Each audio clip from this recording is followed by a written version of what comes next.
Good evening, friends, and welcome to Sleepy Time Tales, a podcast aimed at helping you to get a good night's sleep.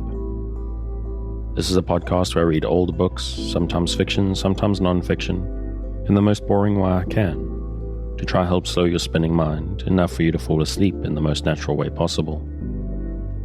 The stresses of life often follow us to bed and keep us company, but I'm here to distract you from them and help you drift away.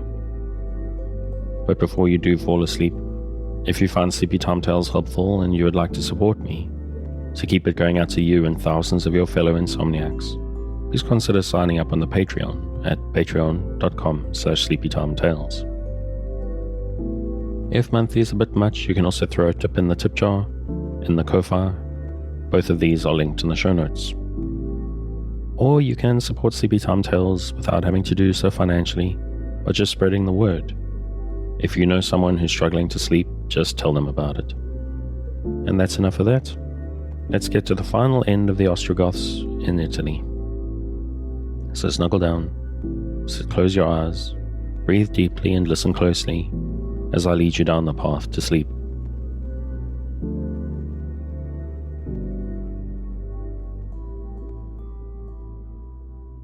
We continue this week with the Dark Ages, 476 to 918, by Charles Oman. In 543, the plague having somewhat abated, Khosrow once more assumed the offensive and moved towards Roman Armenia, following the valley of the upper Euphrates.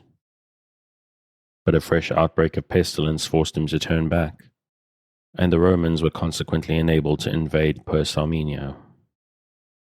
Belisarius was not with them, and they suffered a serious defeat from an inferior force, and returned with discredit to their old cantonments. The great general had been recalled with ignominy to Constantinople. Justinian had heard that, when the news of his supposed death had reached the army of the Euphrates, Belisarius had shown some signs of arranging for a military pronunciamento. He did not make this his pretext for recall, but dwelt on some unsettled charges of money lost from the Vandal and Gothic treasures, for which there was some foundation. For Belisarius, like Marlborough, had an unhappy taste for hoarding. For some months the general was in disgrace. His bodyguard was dispersed. 7,000 men was too large a comitatus for even the most loyal of men, and much of his wealth confiscated. But on his consenting to be reconciled to his wife and to depart for Italy, the Empress Theodora consented to forget her displeasure, and allowed Justinian to give Belisarius the charge of a new war. But before relating the doings of the humbled and heartbroken Belisarius in the west, we must finish the Persian War. In 544, Khosrow, freed alike from the plague and from the fear of Belisarius, invaded Mesopotamia and laid siege to its capital, Edessa. After a siege of many months in which the gallant garrison beat off every effort both of open force and of military engineerings, mounds, mines, rams, and towers availed nothing against them. Khosrow withdrew humbled to Nisibis and began to negotiate for a truce. It was successfully made on the terms that the Persians should retain the homage of their conquests in Colchis, and receive 2,000 pounds of gold on evacuating their other conquests, which were of small value. On the all-important Mesopotamian frontier, the great fortresses had held good, and there was nothing of importance for the king to restore.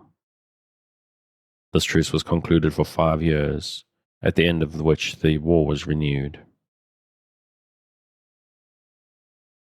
Meanwhile, all Italy was once more aflame with war.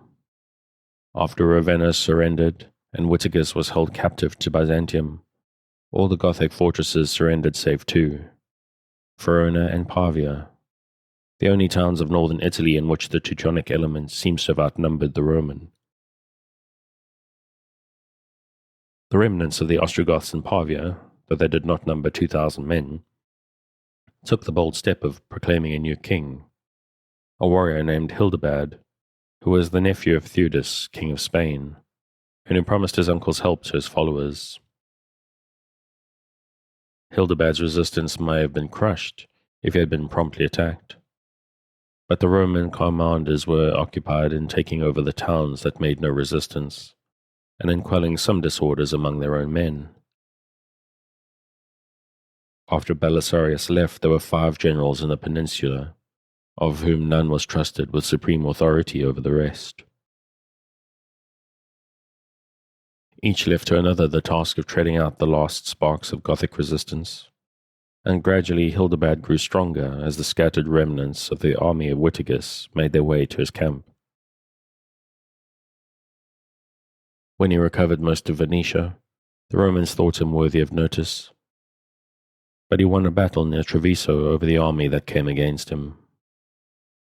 The Italians were now far from showing the devotion to the imperial cause that they had once displayed. The Logothetes from Constantinople were harassing them with new imposts, and most especially with a preposterous attempt to gather the arrears of taxation for the years during which the war had raged, a time at which the emperor had, as a matter of fact, no firm hold on the country. In 541, Hildebad was murdered by a private enemy ere yet he had succeeded in freeing all the land north of the Po. But this hero of the darkest hour, who had saved the Goths from extinction when salvation seemed impossible, found a still worthier successor.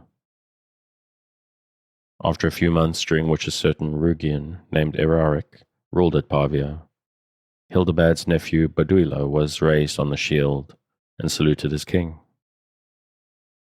Baduila was, after Theodoric, the greatest of all the Goths of East or West.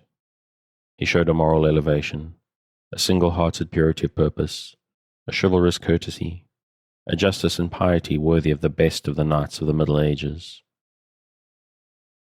As a warrior, his feats were astonishing. He outgeneraled even the great Belisarius himself. The only stain on his character, during 11 years of rule, was 1 or 2 unjustifiable executions of prisoners of war, who had roused his wrath, and caused the old Gothic fury to blaze forth. From the first moment of his accession, Baduila went forth conquering, and to conquer.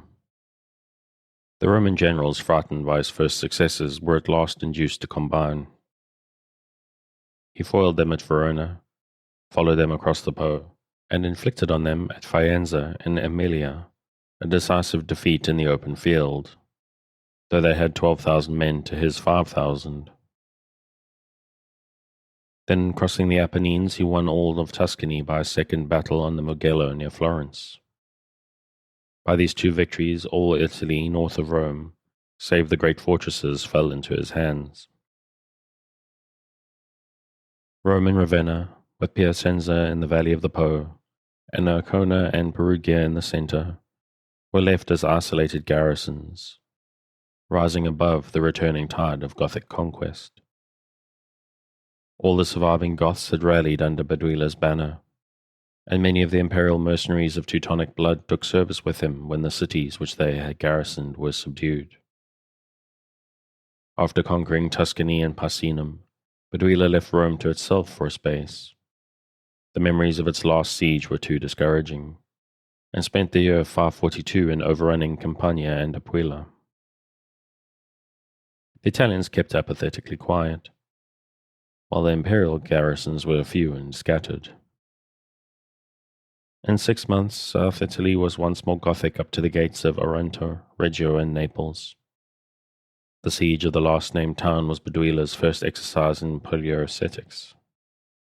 The place was very gallantly defended, and only surrendered when famine had done its work, and after an armament sent from Constantinople to its relief had been shattered by a storm, almost in sight of the walls, along the rocks of Capri and Sorrento. In spite of this desperate resistance, it was noted with surprise that Baduila treated both garrison and people with kindness, sending the one away unharmed, and preserving the other from plunder. It was at the time of the fall of Naples that an event occurred which was long remembered as a token of the justice of Baduila. A Gothic warrior had violated the daughter of a Calabrian. The king cast the man into bonds and ordered his death, but many of the Goths besought him not to slay a brave warrior for such an offense. Bedwila heard them out and replied that they must choose that day whether they preferred to save one man's life or to save the whole Gothic nation. At the beginning of the war, they would remember how they had great hosts, famous generals, vast treasure, splendid arms, and all the castles of Italy. But under King Theodohat, a man who loved gold better than justice, they had so moved God's anger by their unrighteous lives that everything had been taken from them. But the divine grace had given the Goths once more the chance of working out their salvation. God had opened a new account with them, and so must they do with him, by following justice and righteousness.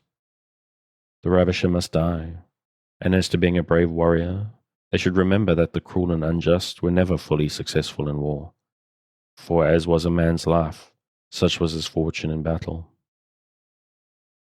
The officers caught their sovereign's meaning and withdrew, and the criminal was duly executed.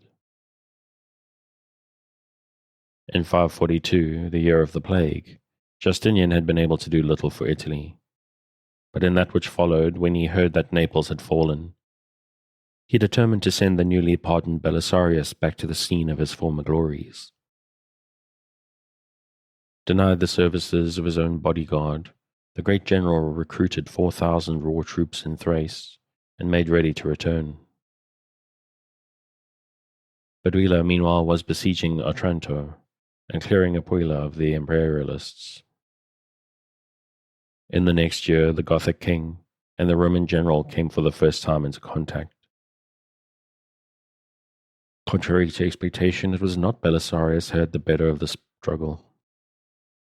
Broken in spirit, badly served by his raw recruits, and by the demoralized army of Italy, and unaided by Justinian, who was straining every nerve to keep up the Persian war, he accomplished little or nothing.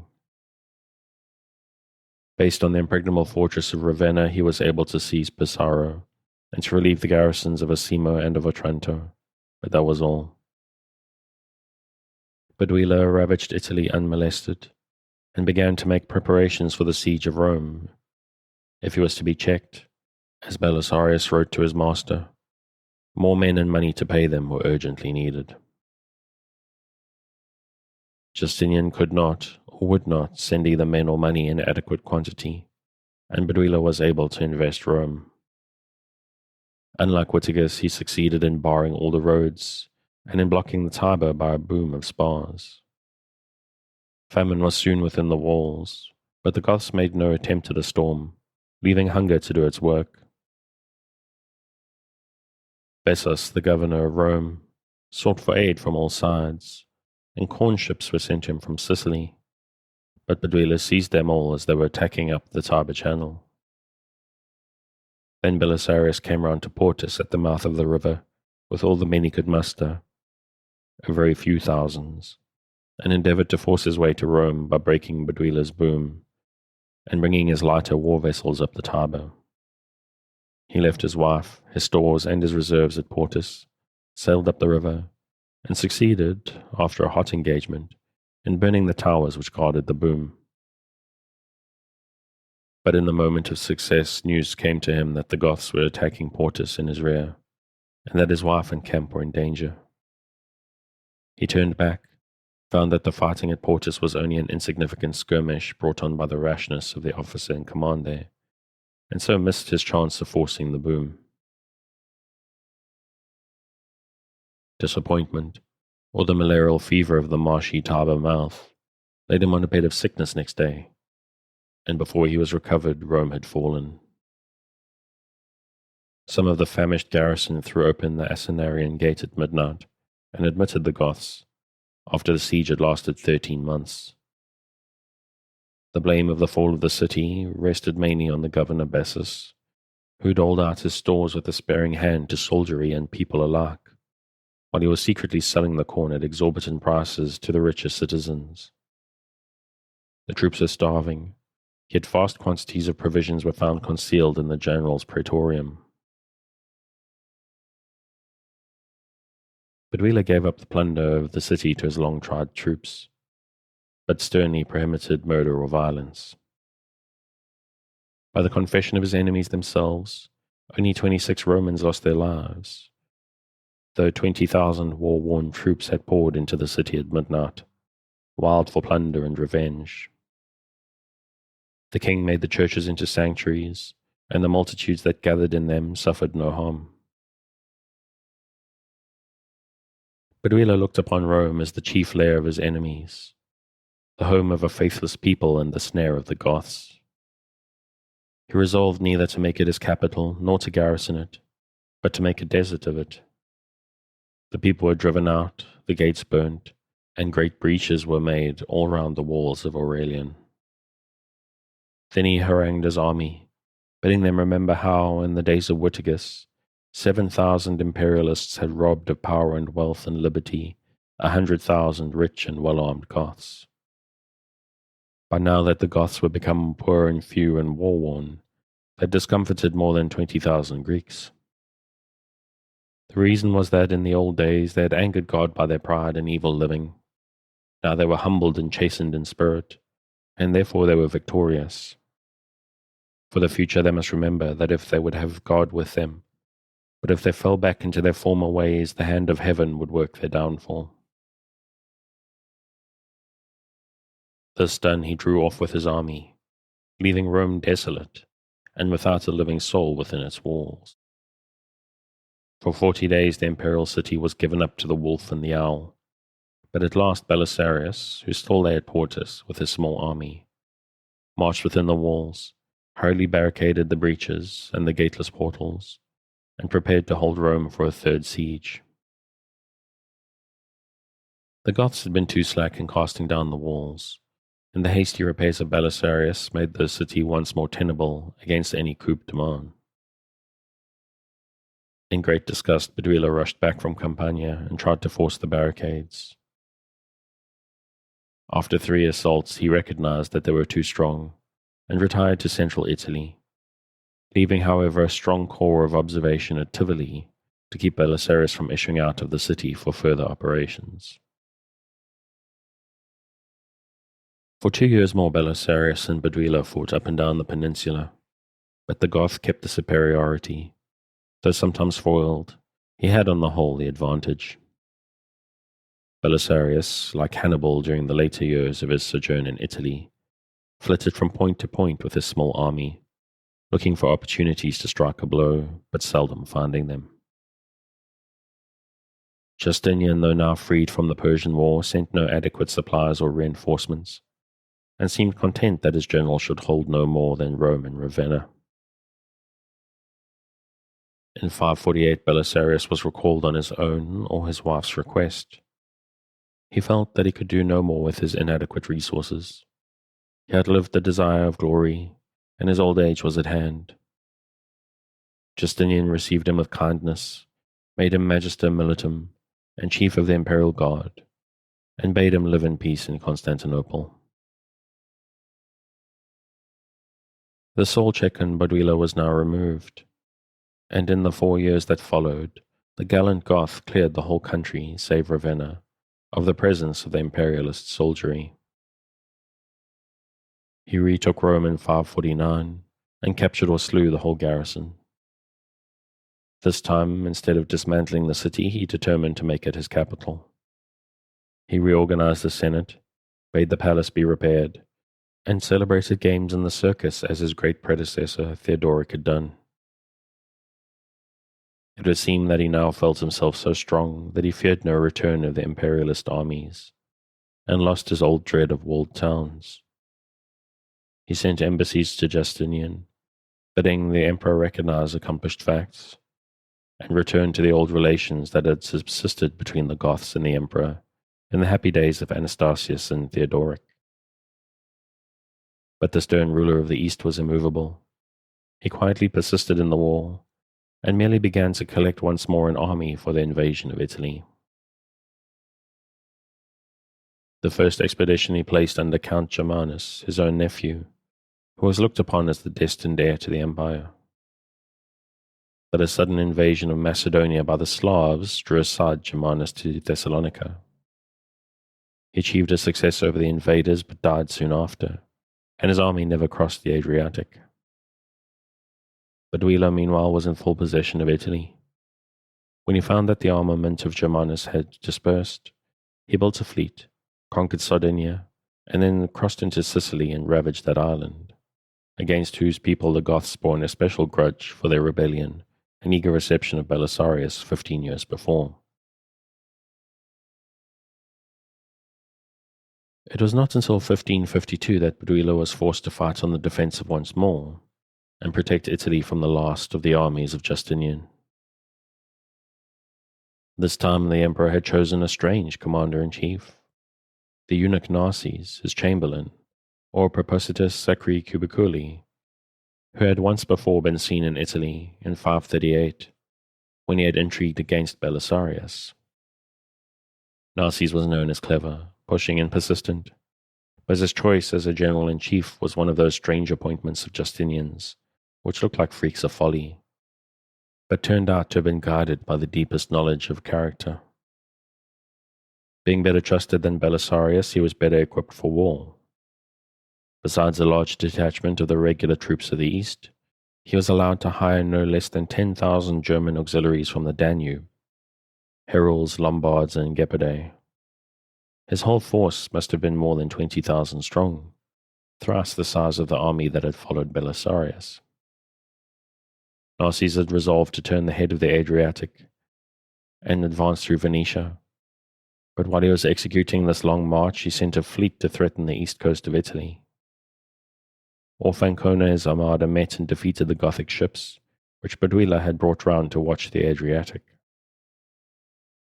This engagement seems to have induced the Goths to expect a Roman landing in Picenum, and only a small portion of Bedwila's army was sent into Venetia under Count Tea to watch the passes of the Carnic Alps. Narses succeeded in eluding this force by hugging the seacoast and using his ships to ferry him over the Po mouth. He reached Ravenna without striking a blow, and there was joined by such Roman troops as were already in Italy.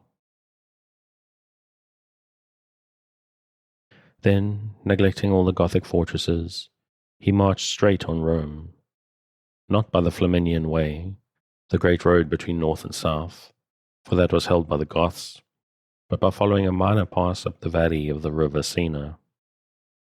He had just crossed the Apennines when Bedwila met him at Tagenae in Umbria, under the very shadow of the mountains. The Gothic king had called up all his forces from central Italy, and was joined by Tea and the northern army on the eve of the fight. But he was still inferior in numbers to the imperialists. Narses showed himself an able general. Knowing that the Goths mainly trusted to the wild rush of their heavy cavalry, he dismounted all his barbarian auxiliaries and formed them in a serried mass in his center. 8,000 Roman archers flanked them, and 1,500 chosen Roman cavalry were held in reserve on his left wing. Bedwila bade his men use the lance alone, and himself led the horsemen of his comitatus in a gallant charge on the enemy's center. From noon till dusk the Gothic knights dashed again and again at the phalanx in the middle of the Roman line.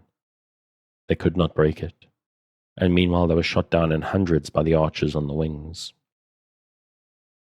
The battle, in fact, was much like the English fight at Kreesti. At both, the archery and dismounted horsemen beat back the unsupported cavalry of the assailant. At last, towards dusk, the wrecks of the Gothic cavalry reeled back in disorder upon their infantry, and Narses bade the 1,500 cuirassiers of his reserve to strike at the hostile flank. All was over with the Goths. The line broke and fled. The gallant king was mortally wounded in the pursuit, and darkness alone saved the army from annihilation. So perished Bedwila, last Ostrogothic king of Italy, and first of the knights of the Middle Ages, as he has been not inaptly styled. There was still, however, fighting to be done. The warriors who had escaped from Tagenae proclaimed Count Tea king, and though most of the Italian towns accepted the death of Bedwila as the ending of war, a few still held out. Rome, manned by an inadequate garrison, was stormed with ease, and its keys sent, now for the third time, to Justinian. King Tea, after ranging up and down the land in a vain attempt to keep up the war, was brought to bay in Campania, His little army, penned up in the hills above Sorrento, made a sudden dash to catch the eunuch general unprepared. But Narses was ready for them, and on the banks of the Sarno the last of the Goths were overwhelmed with numbers, and saw their king slain in the forefront of the battle. Then the poor remnants of the rulers of Italy sent to offer submission.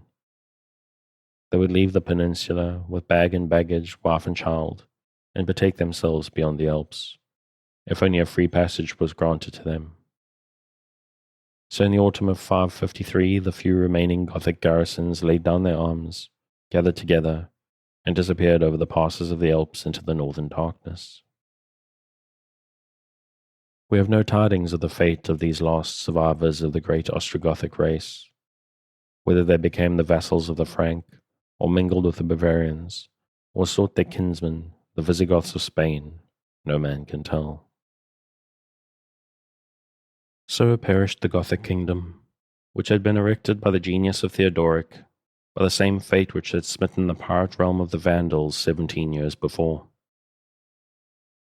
Both fell because the ruling race was too small to hold down the vast territory that it had overrun, unless it could combine frankly and freely with the conquered Roman population. But the fatal bar of Arianism lay in each case between masters and servants, and when the Orthodox armies of Constantinople appeared, nothing could restrain the Africans and Italians from opening their gates to the invader. The Ostrogoths had been wise and tolerant, the Vandals cruel and persecuting, but the end was the same in each kingdom. It was only in the measure of the resistance that the difference between Goth and Vandal appeared.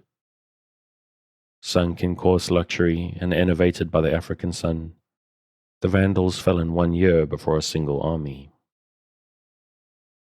The Ostrogoths, the noblest of the Teutons, made a splendid fight for 17 years, beat off the great Belisarius himself, and only succumbed because the incessant fighting had drained off the whole manhood of the tribe. If Baduila could have mustered at Tanganay the 100,000 men that Witigis had once led against Rome, he would never have been beaten. It is one of the saddest scenes in history when we see the well-ordered realm of Theodoric vanish away, and Italy is left an unpeopled desert, to be disputed between the savage Lombard, the faithless Frank, and the exarchs of distant Byzantium. The conquest of Italy by Narses was destined to have one further episode ere it was yet complete. When Tia's fate was known, the ministers of the young Frankish king, Theudebald of Metz, launched a great army into the peninsula, under 2 Swabian dukes, Clothar and Bucelin. Their hosts pressed down the peninsula, following the one the western coast, the other the eastern. But Clothar's army was destroyed by famine and pestilence, and Bucelin's was annihilated at Castellinium in Campania by Narses. Against the mass of Frankish foot soldiers with spear and battle-axe, Narses employed the same tactics as against the Gothic horse. A solid centre of dismounted Teutons, Lombards, and Heruli kept the Frankish column in check, while the wings of Roman archers and cuirassiers swung around the flanks of the invader, enveloped him and destroyed him. Of 40,000 of Bucelin's men, it is said that not 100 escaped. So far worse did they fare than the Goths had fared at Tanganay in the previous year. The Frankish ravages put the last finishing touch to the misery of Italy. Alike in the northern plain, in Picenum and Aemilia, and in the neighborhood of Rome, the whole population had disappeared. Justinian and Narses had restored peace, but it was the best example ever seen of the adage, solitudinem faciunt pacem appellant. To these same years belongs the story of Justinian's invasion of southern Spain, an episode which will be found narrated at full length in the chapter dealing with the Visigoths. We must now turn back to Justinian's fortunes in the east. It will be remembered that his Second Persian War had been ended by a 5 years' truce in 545, after the Great Plague and gallant defense of Edessa. The 5 years of peace that followed were not very notable in the history of the empire, save for one important event. Theodora, the colleague and other self of Justinian, died of cancer in 548, and with her death, much of her husband's vigor, if not of his persistence, seems to have vanished. Deprived of his counselor and helpmate, the emperor became gloomy and morbid. His midnight studies took the direction of theology alone, and he launched out into a futile ecclesiastical controversy on the 3 chapters. This was a wholly unnecessary dispute as to whether 3 documents of 3 patristic writers, Theodore, Abbie, and Theodoret, all long dead, contained heretical matter or not. But it succeeded in convulsing the whole Eastern Church, and led Justinian into a quarrel with the Roman See, which refused to condemn the 3 chapters. He seized Pope Vigilius and brought him to Constantinople to compel him to fall in with his own views. After detaining the unfortunate pontiff in the East for 6 years, and even dragging him from sanctuary and imprisoning him in an island, the emperor succeeded in inducing him to declare that Theodore and the 2 other theologians had indeed fallen into grievous heresy. Justinian was triumphant, but Vigilius found that he had thereby introduced schism into Italy and Africa, where many bishops stood by the 3 chapters. An African council went so far as to excommunicate Vigilius, and for a century some of the North Italian churches were out of communion with the Roman See. But long ere Vigilius had yielded, Justinian was once more at war with Persia. When the 5 years' truce ran out at the end of 549, the imperial troops advanced to recover the suzerainty of Colchis, the one point that had been yielded to Khosrow in the Treaty of 545. But strangely enough, while the war was renewed on the Black Sea, it did not recommence on the Mesopotamian frontier. Both parties concurred to renew the truce for everything except Colchis, and on that limited arena alone the hostilities proceeded. The struggle recalls, in this curious feature, the way in which the French and English fought in India in the 18th century, while in Europe they were at peace. The conditions of the war were favorable to Justinian, whose armies had free access by sea to the Colchian coast, while the Persians had to reach it by the wild passes over the Armenian and Iberian mountains. The dreary but very bloody Colchic or Lazic War went on for 6 years, draining alike the Persian and imperial treasuries. But at last the Romans had the better in the struggle, secured the homage of the Lazic king, and drove the Persians far back into the interior. Finally, after interminable negotiations, Khosrow made peace, surrendering his claim on Colchis in consideration of an indemnity of 30,000 solidi per annum. This was the last of Justinian's great wars, but the end of his reign was far from being peaceful or prosperous. It was especially noteworthy for the repeated inroads of the Huns and Slavs into the Balkan Peninsula. The greatest raid was in 558, when the Kotrigo Huns under their Khan, Zabergon, eluded the garrisons on the Danube, crossed the Balkans, and rode at large over the whole of Thrace. One body of 4,000 horse pushed their incursions up to the very gates of Constantinople, and so alarmed Justinian that he bade the aged Belisarius to buckle up his arms once more and save the capital. The military resources of the empire were so scattered that Belisarius could only count on 300 of his own veterans, on the Scalarian guards, and a levy of half-armed Thracian rustics. By skillfully posting the small force and inducing the Huns to attack his line exactly where it was strongest, he routed the barbarians and returned in triumph from this, his last campaign. After the final feat of the old general, it is sad to learn that his master had not even yet learned to trust him. 4 years later, there was a futile conspiracy against Justinian, and Belisarius was accused of having known of it. He was disgraced and put under ward for 8 months, before the emperor convinced himself that the charge was false. Restored at last to favor, he lived 2 years more in possession of his riches and honors, and died in March 565. His thankless master followed him to the grave before the end of the same year. On the 11th of December 565, Justinian, after living more than 70 years, and reigning for 38, descended to the tomb. And with the death of the great Belisarius and of Justinian, I think I'm calling it a night. As always, if you'd like to pick up where I'm leaving off, you can find the original on Project Gutenberg at the link in the show notes.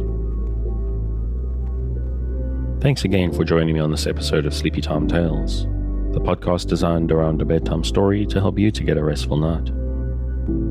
New episodes will be released every Sunday night to give you something fresh to help you rest in a new week.